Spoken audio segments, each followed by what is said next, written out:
Bom, você da Itatiaia que está ligado com a gente, estou aqui no Mineirão para conversar com Samuel Lloyd, que é o diretor do estádio, e vai trazer algumas considerações importantes sobre essa negociação Cruzeiro, Minas Arena e também essa briga que agora fez com que o Cruzeiro deixasse de atuar aqui no Mineirão. Samuel, obrigado por atender a Itatiaia mais uma vez. É um prazer estar com vocês. Eu já vou emendar de primeira, já que o Ronaldo ontem fez uma live na sua TV, a Ronaldo TV, e disse que rompeu relações com a Minas Arena, que neste momento o Cruzeiro não joga mais em 2023 no estádio. Como vocês, aqui da administração do estádio, receberam essa declaração do Ronaldo, que é hoje o dono da SAF do Cruzeiro?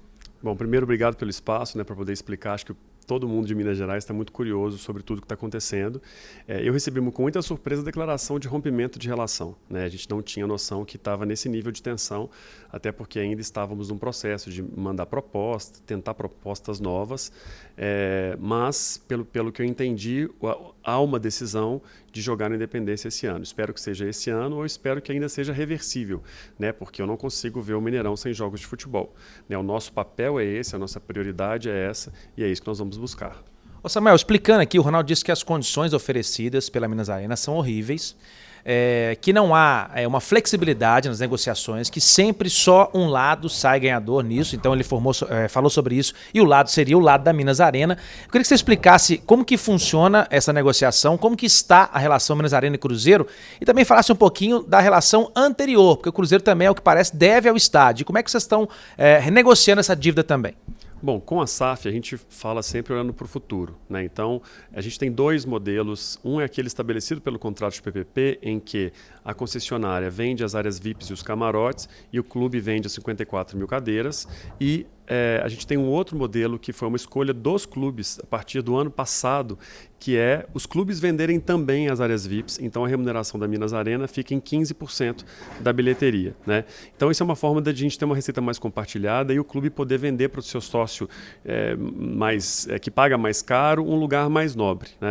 Então a gente tem flexibilidade, é necessário construir mesmo uma relação para que a gente consiga chegar num bom termo. Obviamente, um contrato com prazo maior, um contrato de 5 anos, de 10 anos, outras propriedades podem ser compartilhadas, mas para contratos anuais, essa é a melhor forma que a gente tem para se manter até o momento. Em relação à dívida?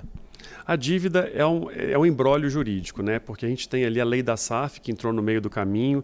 Essa dívida ela se refere a um acordo judicial que não foi cumprido pelo Cruzeiro Associação, agora está em recuperação judicial. Hoje a estimativa é que ela esteja em algo em torno de 30 milhões de reais, mas eu também acredito que é possível chegar a um acordo como já chegamos no passado. Pois é, mas isso não atrapalha em momento algum, por exemplo, a negociação de agora para frente, como você disse, do Cruzeiro SAF com a Minas Arena? Não atrapalha. Inclusive o contrato que a gente tinha no ano passado, que é o mesmo que foi proposto que a gente tivesse uma continuidade, é uma continuidade do contrato do ano passado, ele não fala de recuperação judicial. Samuel, eu queria que você falasse também do contrato que a Minas Arena tem com o governo do estado. Muitos se questionam o seguinte, para a Minas Arena é muito bom, porque se ela tiver prejuízo, ela sempre será ressarcida. É assim que funciona? Esse é um grande mito. O que a gente tem ali com o contrato é um valor estabelecido na origem para que o Mineirão fosse reformado para a Copa do Mundo. Essa obra foi feita com o dinheiro do sócio privado, do consórcio da Minas Arena, e depois que o Mineirão estava completamente pronto e funcionando, o Estado de Minas Gerais passa a pagar as contraprestações que vão ressarcir esse sócio privado desse investimento feito num patrimônio público. Então, essa é a lógica do contrato. Os custos operacionais, o que a gente custa por ano, ele tem que ser sustentado pelas nossas próprias operações. Jogos de futebol, eventos, operação do museu, estacionamento, bares, é isso que paga a operação anual.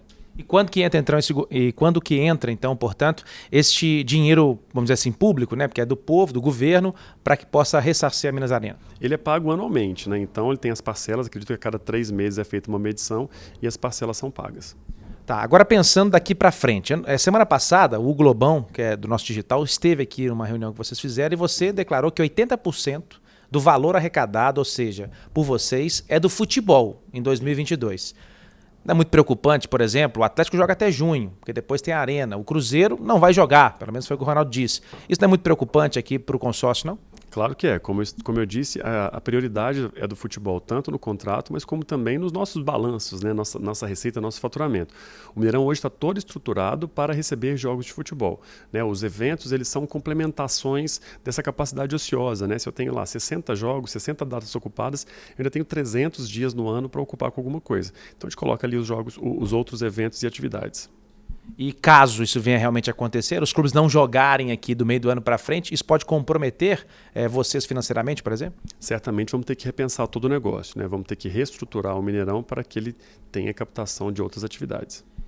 Esse posicionamento, você já falou que recebeu com preocupação no início e tal, para você é uma forma também do Cruzeiro pressionar a Minas Arena e o governo do estado a sentarem na mesa e, enfim, ver uma condição nova para o clube? Na sua opinião, essa forma de pressionar mesmo? Eu acredito que é uma relação que tem que ser resolvida entre dois privados, né? Que é o Cruzeiro, que é uma sociedade anônima do futebol, e a Minas Arena, duas empresas privadas chegando a uma relação ganha-ganha. O governo do estado, ele cumpre o seu papel com o contrato de concessão. Mas pela fala do Ronaldo de ontem, né, ele finaliza dizendo que isso é uma coisa que o governo do estado tem que resolver. Eu fico sim entendendo que ele espere uma mediação do estado para isso. E ano passado o governador chegou a dizer que poderia estudar uma nova forma, enfim, do Mineirão ser gerido e até pelo Cruzeiro chegou-se a mencionar isso. Para que isso aconteça, existe um contrato, queria que você falasse até quando vai esse contrato e se existe realmente uma multa para que isso aconteça. Bom, é um contrato de concessão, o arcabouço legal de concessão é muito completo. Esse contrato vai até 2037. O contrato de concessão não tem uma multa, mas existe uma regra de indenização, né, para o parceiro privado. Isso não aconteceu no Brasil, né? Não há na literatura jurídica aí algum processo de encampação, né? É comum em outros países, né, que nacionalizam empresas privadas.